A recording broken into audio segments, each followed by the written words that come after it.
things that are good connection points. Do we walk the dog every night?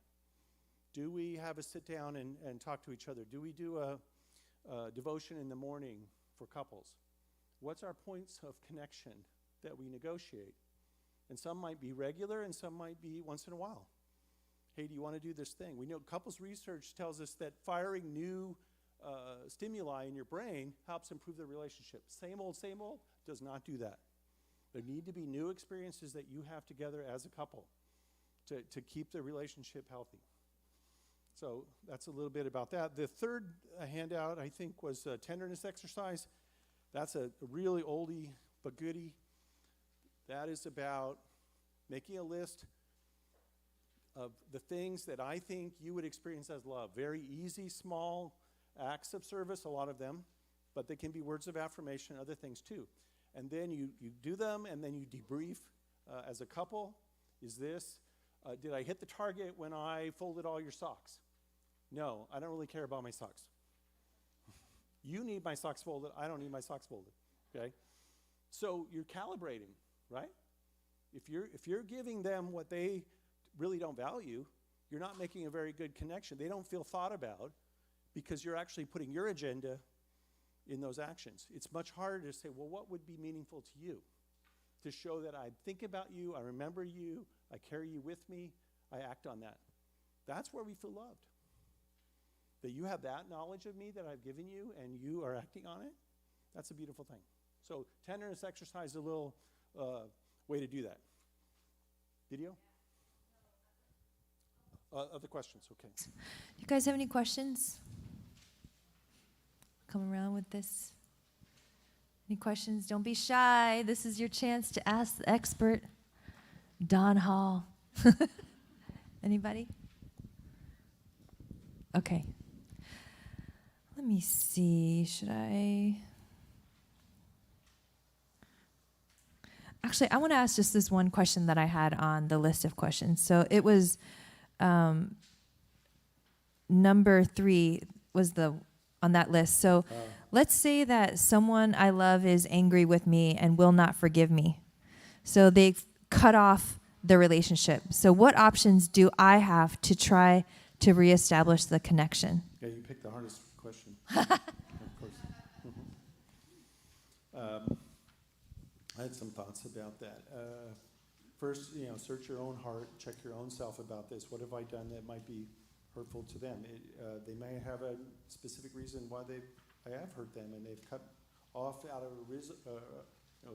a healthy reason because they don't want to be hurt by me. So we need to check ourselves on that. If someone's cut you off and you don't know, they probably set some boundaries down. I don't want to talk to you. I blocked you. In this world, I block you. That's the way I send the message, okay? Right.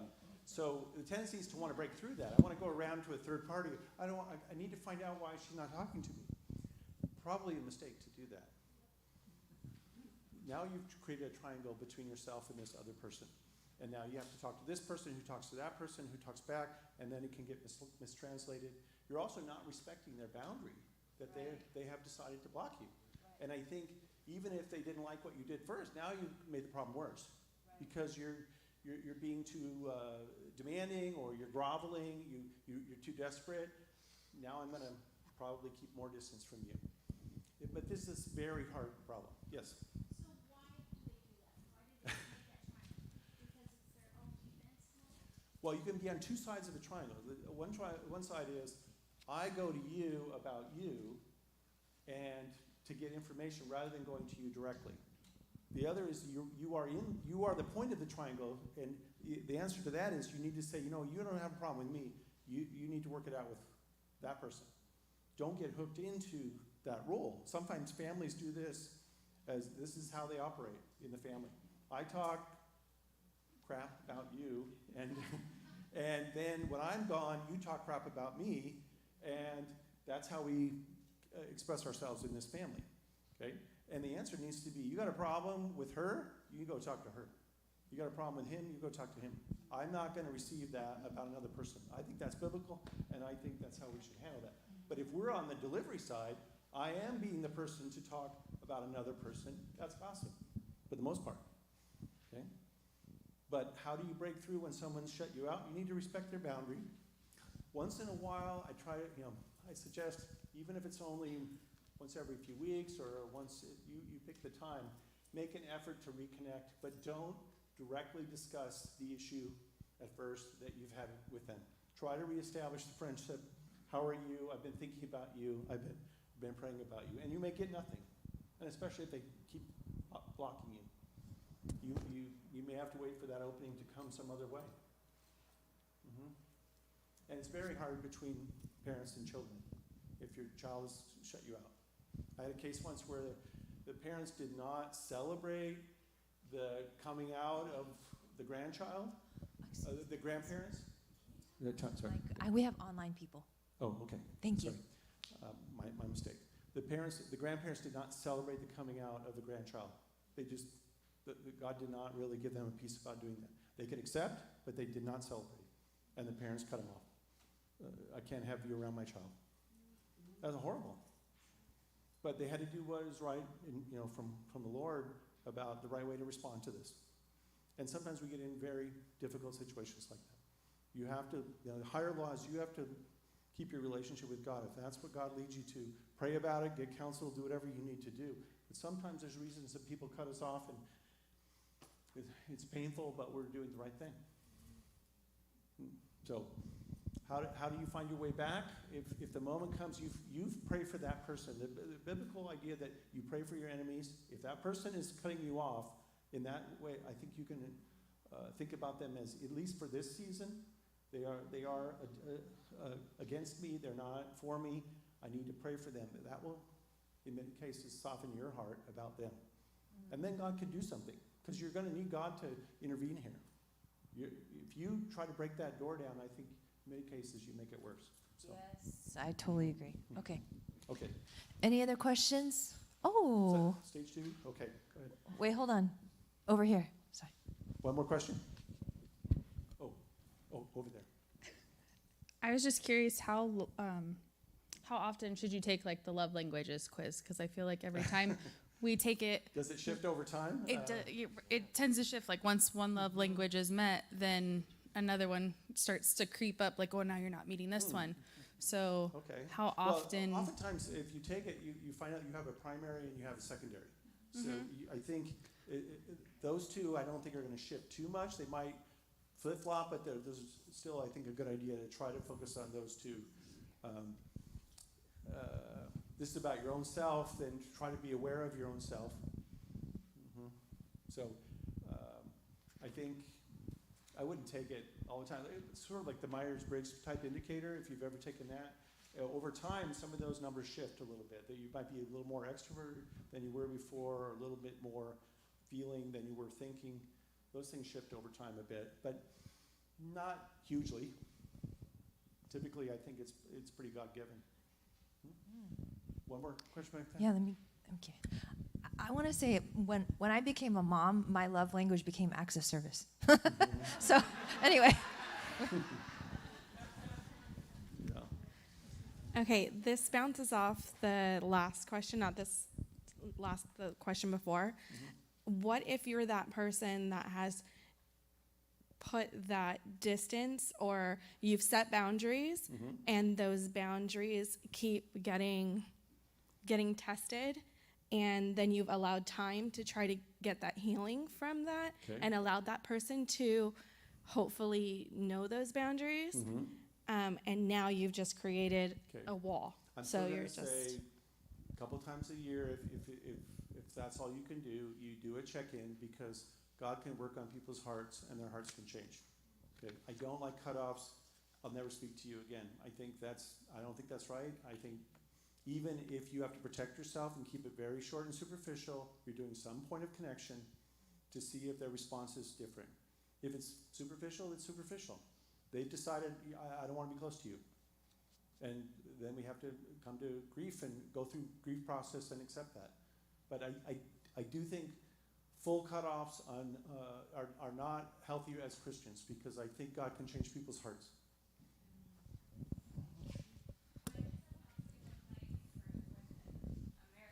Wait, let me get you, because it's Yeah. we're online. What does a boundary look like in a marital relationship? So if you set a boundary and it gets Well, broken or there's violated. more to come in chapter 8 or 9, I think, in your book. You're going to get a lot more of that about boundaries. But what would be a simple example of that? Here's a simple example. You don't put your dirty clothes in the dirty clothes hamper. I don't wash them. Okay. How's that? This is my limit. I'm happy. I love you lots, but you throw your stuff down. I'm not putting it in there, and I'm not washing it if that's my agreed upon task. So this is what I will do for you and what I won't do for you. A good way to remember boundaries is defining, this is what I'm willing to do, this is what I am not willing to do. But notice that it is not a control message. It is not telling you what you must or have to do. It's only defining what I am willing to do or not willing to do.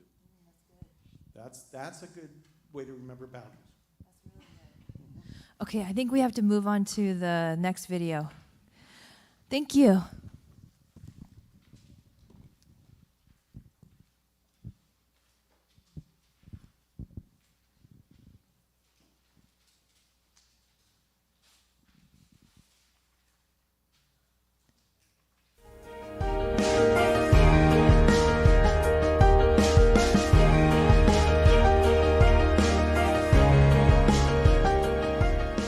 Welcome to session 3 of the Keep Your Love On series.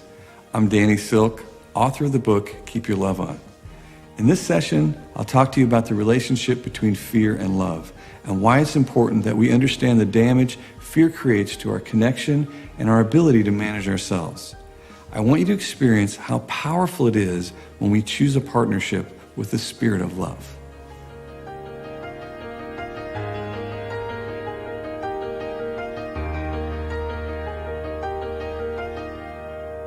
I just want to spend some more time talking about the intensity of this struggle that we all face. This is what blows up our relationships. I've heard that communication is the number one problem in relationships, and I would challenge that because I think that most commonly communication in relationships is excellent. I'm just communicating, I want distance. And so if we can get at the heart of that choosing the right goal to begin with, that begins to change the dynamic immediately. As soon as I choose connection, I need a very different set of skills. This is a spiritual battle. This isn't just feelings or people enjoy each other. This is a spiritual battle, and there is a spirit of fear and there's a spirit of love, and we have to really decide who we're going to partner with. Because the internal culture that I carry in that partnership will create the reality around me. And so if I've grabbed onto fear and that is my mentor, if you will, then I'm going to create a culture of fear around me. And I will have relationships that are disconnected and distant over and over and over. And eventually I say things like, I don't really like people. People are dangerous. People are scary. People are just not my cup of tea. Well, no, that's not really. Really, what's happening is that anxiety that you've been hosting is creating that condition around you. Likewise, when you choose love, when you choose a partnership with a spirit of love, all of a sudden, I don't know why, but I can believe in people I don't even know. I can speak life. I can cheer people on who at one point were my enemies. What has given me this courage? What has given me this power? It is this eternal supply of life. It's the one who is building a family, one who's building a spiritual house. And that really has to do with paying attention to this spiritual battle, because you will end up in one of the camps. It's much better to choose the camp you want to be in.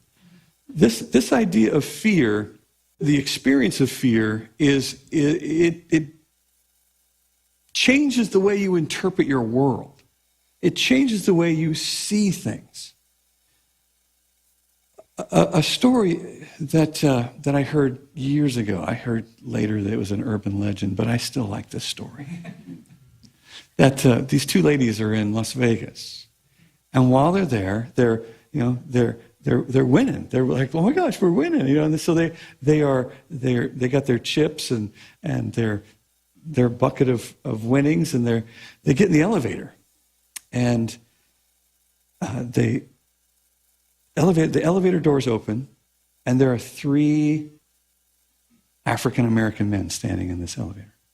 These ladies back into the elevator. They're standing there. And one of the men says, hit the floor. And both the ladies throw their buckets and land on their face. Now, apparently one of them was Eddie Murphy, and these are his 2 bodyguards. And these guys are laughing so hard because they cannot believe what just happened. And what just happened was this. These ladies carried a paradigm into that elevator with them. And as soon as a phrase was spoken, hit the floor, they interpret it through a lens of fear. And the very worst them they got lands on the floor. Apparently the ladies go to check out of the hotel, and the bill's been paid. Their entire bill has been paid. And there's a card. Ladies, thanks for the laughs. Haven't laughed like that in a long time. It was signed Eddie Murphy. It's important that we understand this cruel taskmaster of fear. It's important that we understand that it has a life. It has a real goal. And that goal is to kill, steal, and destroy from your life. This is the essence of our enemy. And that is to take away from your life. So when you put your hope in fear, when you put your hope in that spirit, you have recruited into your life destruction. You've recruited into your marriage, into your family, into your most intimate relationships. Like sometimes you have a relational breakdown with one of your children, and they're scaring you. And the lens that you put on is the lens that says, I can control you. I will control you. This is the seduction of this spirit, and that is to believe that through intimidation and the threat of punishment, you can control other people. With our children, when they're younger, that illusion seems to work. They're small, we can intimidate them. We are big. Rah! You wait. You wait until I'm taller. You wait until I'm more powerful than I am right now. I'll let you have it right now. But later, I'm going to let you have it. And then the reality, the truth of whether we control other people or not is staring us in the face. It's our teenager. Our teenager who we've convinced ourselves we can control is now about to put on display this myth. I don't care how scary you get. I'm not scared of you anymore. I'm not scared of what you can do. I'm not scared of what you can take away, because this is a battle of control, and I will fight back. And so, boom, we end up with this big disconnection. Fear fills that place, and now fear is running both of our paradigms. And fear is not bringing us together. Fear is driving us further and further apart. When I am trained in an environment where someone anxiously has been trying to control me, maybe since the time I'm very small, they've trained me in the belief that I am powerless because someone else can control me. See, if I believe this lie, if I believe the lie that I can control other people, I then believe I can control other people. And this is how it perpetuates through the generations, is I learned as a young child, I can be controlled. As I try to happen to my life, this is where victims get their schooling. This is where it happens is I was trained that I can be controlled. So the bad guy feels very real to me because they're controlling me. They're making my life like this. I can't do anything about it.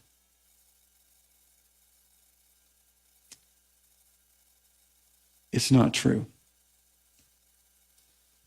The greatest gift that I can give my child is to not teach them and I can control them. It's to teach them to control themselves. I want you to learn to be powerful in my presence. I want you to feel powerful and respected and honored in our relationship. Even though you're this small, I want you to feel powerful when I'm in a relationship with you. I mean, think about it. God himself so values our freedom that in a perfect environment, in a place of paradise, he puts two choices.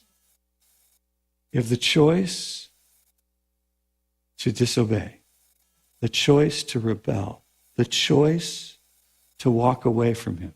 It's a perfect place. He set up a perfect environment. And he has given you the option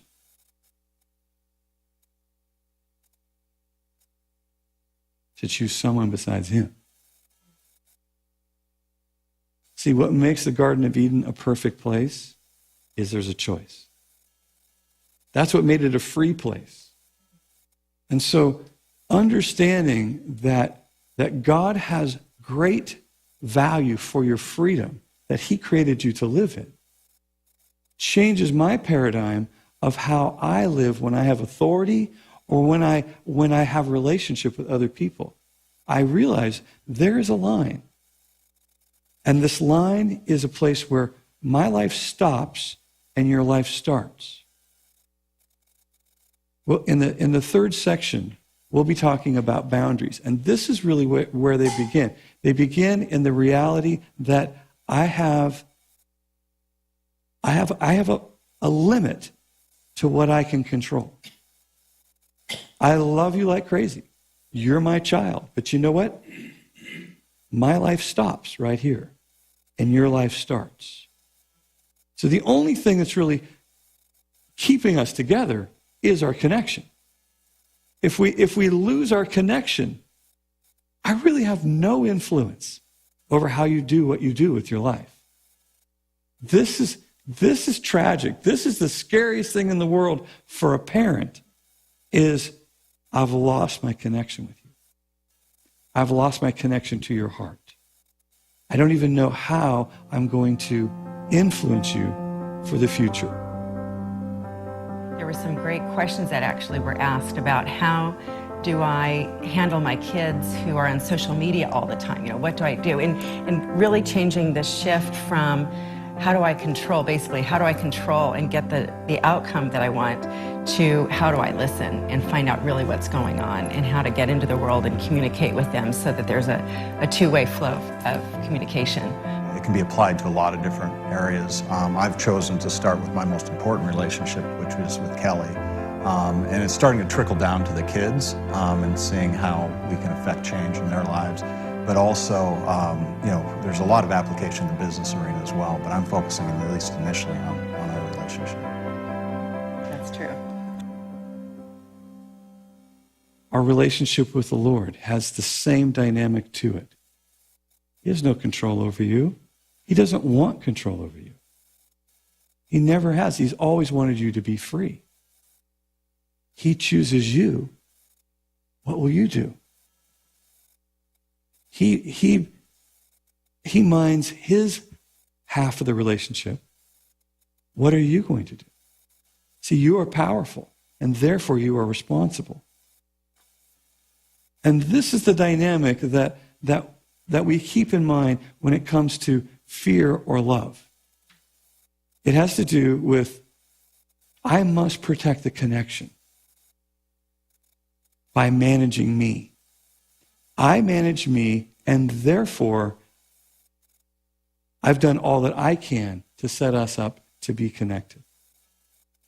I remember years ago, my middle child, my oldest son, Levi, he came to us one day. He had been in a private school, and he wanted to go to public school because he could play football. Private school was too small to have a football team. He's in 8th grade, wants to move on, freshman high school. He comes to us and he says, Mom, Dad, I want to go to public school, play football. And I looked at Sherry. I looked at Levi. I said, wow, look how scared your mother is. Son, because here's what's going on. In his private school, there's about 50 students in his junior high. He wants to go to school that has 1,800. And I'm doing the math real quick. Let's see, how many poor choices are there in an environment with 1,800 teenagers? Wow. Wow. There's a lot of them. So we're trying to figure out really what to do. And so I've taught him to be powerful. I've taught him to think. I said, son, why would we be a genius to say yes to public school? Why would you be a genius to say yes?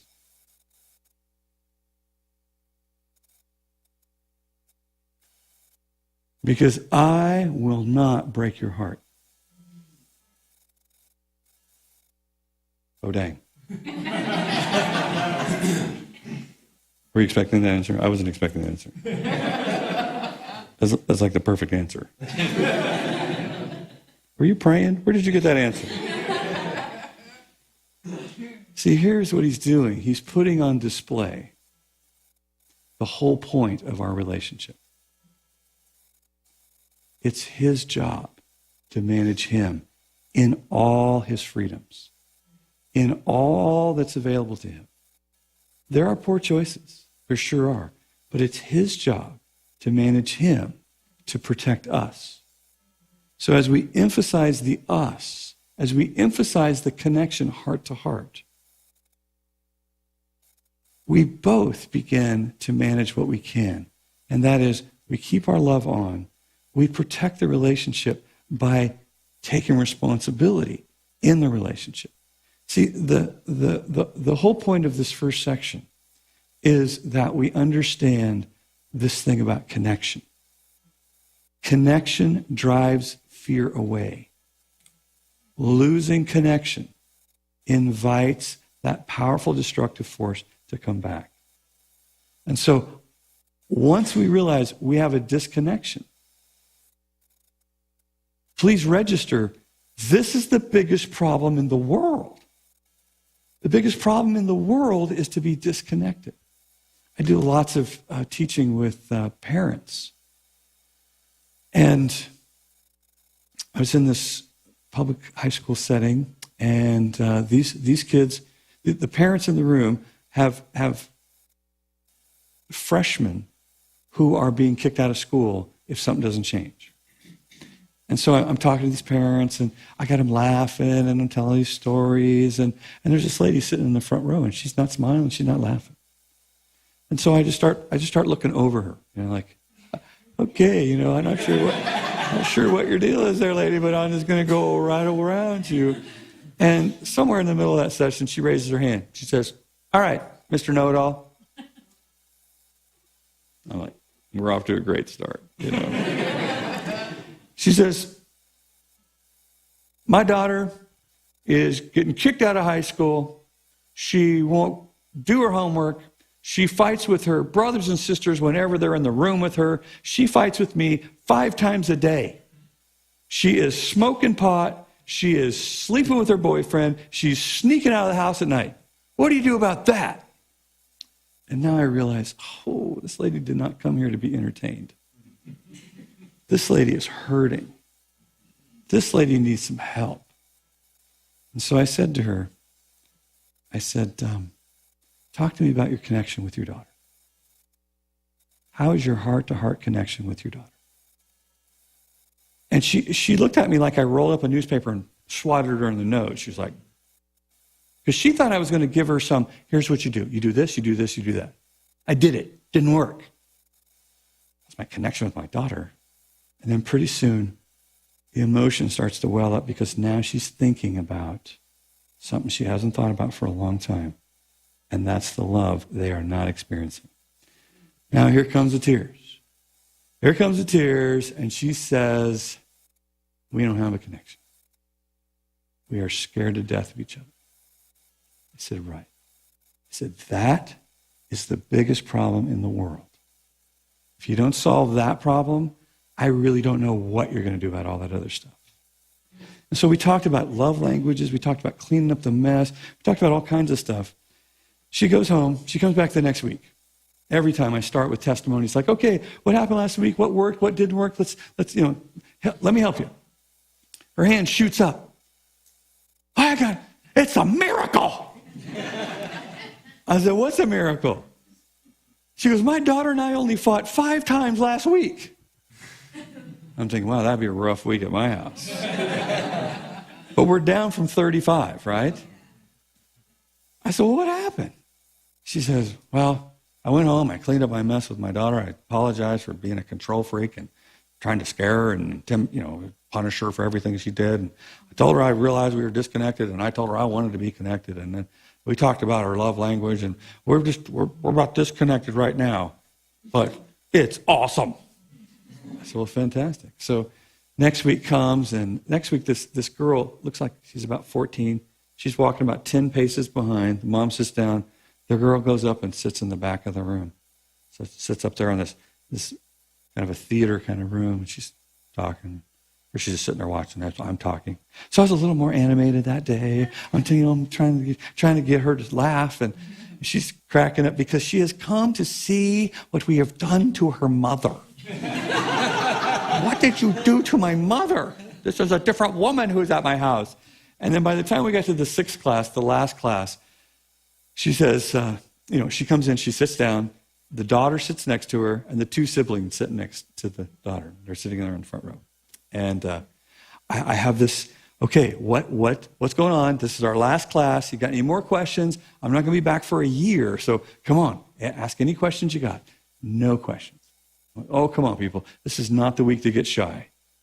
And this lady raises her hand. She says, I don't know about anybody else, but our house is full of peace. And the rest of the room is shaking their head. Like, yeah.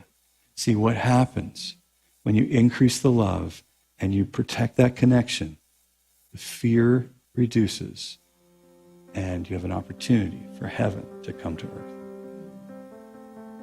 The notion of not controlling other people, not having goals for other people, but just focusing on the things I can control has been very powerful with raising kids. I wish I had gotten Danny's advice earlier in my life. I think it would have been transformational in terms of how we raise kids. And like some of my business partners, understanding that if I get the relationship right, that the problems will take care of themselves as opposed to vice versa. So it's actually pretty significant in a lot of dimensions.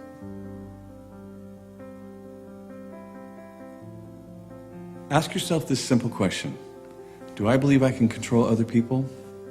Control leads me to behave in a way that increases anxiety between me and the person I'm trying to connect with. I'd like you to take some time and ask yourself, what can I do to better control me?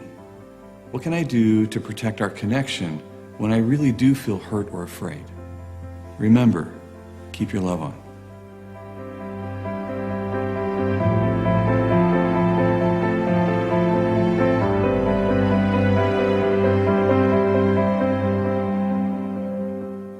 Go right to page 29, fear versus love, and take care of these core concepts. The battle between fear and love is a what kind of battle? Spiritual battle. That's what he's talking about. And Fear and love have opposite agendas. Opposite agendas, they cannot coexist in a personal relationship or culture. A perfect love casts out fear. That scripture's really important when we deal with this topic. We usually develop three instinctive reactions: flight, fight, or freeze. That's pretty basic psychology stuff. That we're some people are going to withdraw. They're conflict avoidant. They're going to detach and avoid conflict no matter what. Others are going to engage. Bring it. Let's go. All night long. We'll argue all night long. Okay. I need to win. You need to lose. As soon as we get this settled, then it's come out the way I want. And then freeze is just sort of a shutdown. Gottman talks about that in his research on marriages, that there's a flooding and a stonewalling that happens where one person shuts down, they're overwhelmed emotionally, physiologically, they withdraw, hang their head, say less and less. They stop communicating, and the other person intensifies and comes stronger. You need to answer me. You need to talk to me. And the more that happens, that both parties are reinforcing, again, that concept, reinforcing the other person's behavior. I'm going to make you communicate with me. And I learn it's not safe. I learn it's, nothing good happens. I'm just going to withdraw, trying to get out of this awful moment. We'll talk about models for that in just a minute. If you believe you can be, fear teaches you your job to control people. I think he made that point really well. I don't need to belabor that point. If you believe that you can be controlled, you can also control others. You believe that you can control others. When you operate out of fear, you create a culture of fear around you. The most obvious example in family functioning is a rageaholic family system. If one parent is angry about everything, they use their rage or the potential for their rage to control the behaviors. Remember that once that's established, you don't even have to get mad. It's just the possibility that you could get mad and all the things that happen. So I begin to appease or avoid or comply. I don't challenge you. I don't have a voice. Yes, Dad. Yes, Mom. Whatever you say. That I learn to cope that way. But it's the potential for the rage and what follows that teaches me don't speak up. Don't challenge the person. And they think they're controlling the family in a healthy way, but it's the fear of their anger that controls the family. In order to respond with love, you must train your mind, that's Romans 12:1 and 2, to think, your will to choose, and your body to obey. That's the work we have to do. And he made it point very clearly, you can't control other people and only yourself on a good day. Page 30, align yourself. Your priority is building and protecting connections. And then connection drives out fear. Losing connection invites that powerful destructive forces to come back. So let's talk about control in relationships. It's an issue that comes up in the dynamics of married couples a lot, but it also is very specific to parent-child. But I'll tell this story. As a young therapist, I used to have often one partner in the relationship would come in and say, my partner is so controlling. And my response was, oh, you poor guy or you poor lady, it's really hard to have a controlling spouse. I try to give them some ways to cope with that. And then over time, I began to notice that there's a lot deeper dynamics here. Why does that person feel the need to control so much? It may be driven by a lot of things Danny's talking about, the fear of mistakes, the fear you're going to not do what I want. I need you to do it the way I would do it if I was doing it, even though I'm not doing it. Okay, that kind of control. But turns out that when one partner's abdicating their role in the relationship, they're not carrying their weight. They're not sharing the responsibilities. They act childlike. Then the responsibility shifts to the other partner. And the first one can say, oh, you're so controlling. But one of the reasons I might seem controlling is that I'm trying to be the responsible person, and you're functioning in an irresponsible way. Some people are nodding your heads, okay? Those dynamics develop over time. So I'm compensating for your lack of being an equal partner. You're doing what we call under-functioning. I'm having to over-functioning. But then I can say, oh, You know, you're like your mom. You're my mother. You're always bugging me. You're always telling me what to do. Well, it may be that you're acting like a child. Still unhealthy on both sides. Not saying one is healthier, but they do tend to have this drift, this separation that takes place. The more you underfunction, the more I overfunction, and then I'm going to come across as controlling. Then what happens? The first party acts out, acts irresponsible, abdicates their role. You're not functioning as two equals in the relationship. So that's one of the ways that control develops. There's lots of ways that control develops. A lot of what he's talking about is that we try to control because we're afraid. But again, more specifically, afraid of insecurity, afraid of failure, afraid of rejection, afraid of feeling insignificant. Try to figure out what is it that's driving that fear when you try to control the other person's behavior. But remember, you're doing damage to the relationship when you function in that highly controlling way. And you may get short-term payoff, you're going to lose in long-term. That's sometimes what we make the mistake of, is that this short-term discomfort of letting you lead something that I think I can do better, or that I'm going to be critical or negative about you. Another way you damage the dynamics is if that person leads and then you're critical or negative, you're not pleasable, it didn't go my way, so you're actually reinforcing that they be irresponsible and not lead. The newlywed story where he does the dishes and breaks the dish, and she says, "You don't know what you're doing. I can't trust you to do the dishes." He says, "Fine." That diaper fell off? No, let me do all the diapers, because you can't seem to figure out how to put a diaper on. Great. Okay. Now there's this shift that happens. I'm the competent one, you're the incompetent one. Then I feel stressed because all the weight's on me. I have to do so much. I have to do everything. Well, you just taught me I'm incompetent. I'm going to avoid taking steps to be an equal partner. See, both parties are in the game. You don't get there alone. That's and one quick final thought. I'm trying to finish by 8. Is that good? Okay.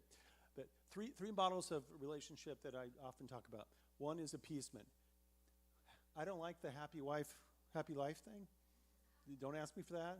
You're not going to get that from me, because that means that I don't count. That means only you. Yes, I'm a servant. Yes, I want to please you. I want to make you happy, but not at the expense of being a person of equal value in the relationship. So an appeasement posture is whatever you want, whatever makes you happy. Just don't be mad. I'll make myself go away, and it's all about you and none about me.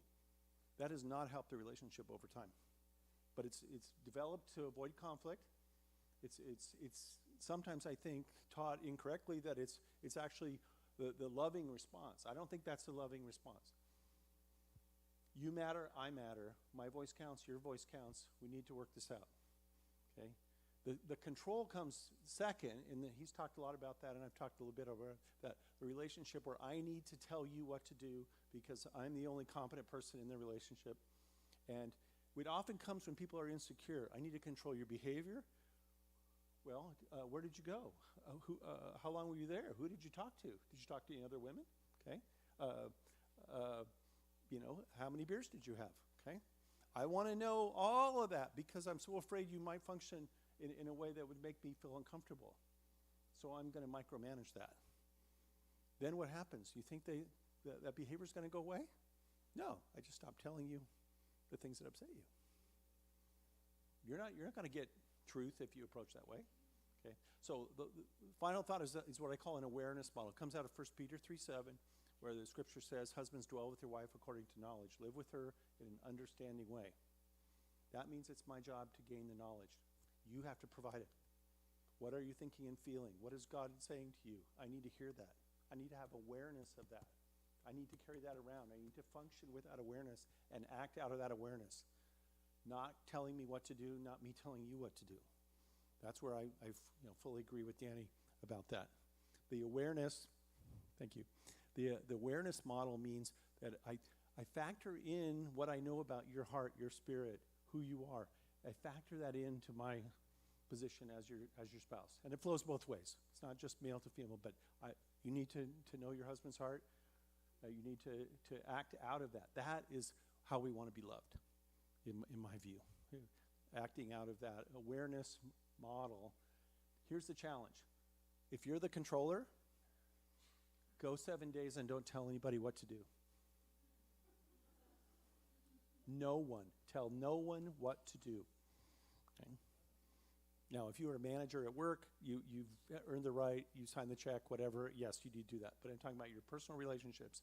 See if you can break that habit. Can I communicate in ways that do not tell people what to do?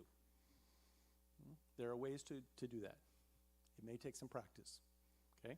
If you feel controlled, I do not respond well to that approach. Can you, Gottman calls it a rewind technique. Can you back up and approach me in a different way? I'd really like to hear you and respond to what you're saying, but I feel defended or I feel shut down. I'd like to hear from you. Can you come approach me in a different way that I would respond to better? So you stop that. You don't reinforce the pattern. Tell me what to do. Yes, dear. You do not want that. Okay? So those are a couple ideas. That's hard homework, though. Check yourself. See if you can. Any other questions on this? Or we need to break to groups? Any questions about all of this? Okay. Wait for me to give you the mic. Okay. Well, what about the reverse? If you are not the controller, but you have someone who is the controller, you gave a good challenge for those who are controlling, but what if you're not the controller? You're the controllee? Yeah. Okay. You feel controlled a lot. All right. In other words, what do you say to that person? Okay.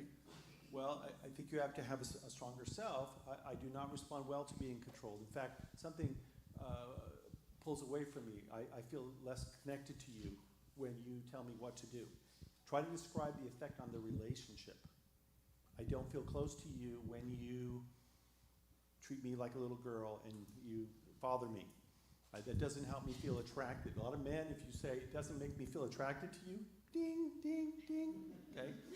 Okay? I don't feel connected or I don't feel close. I'd like to be two adults and not have a parent-child kind of dynamic between us. You don't have to use the word dynamic, but feel like a little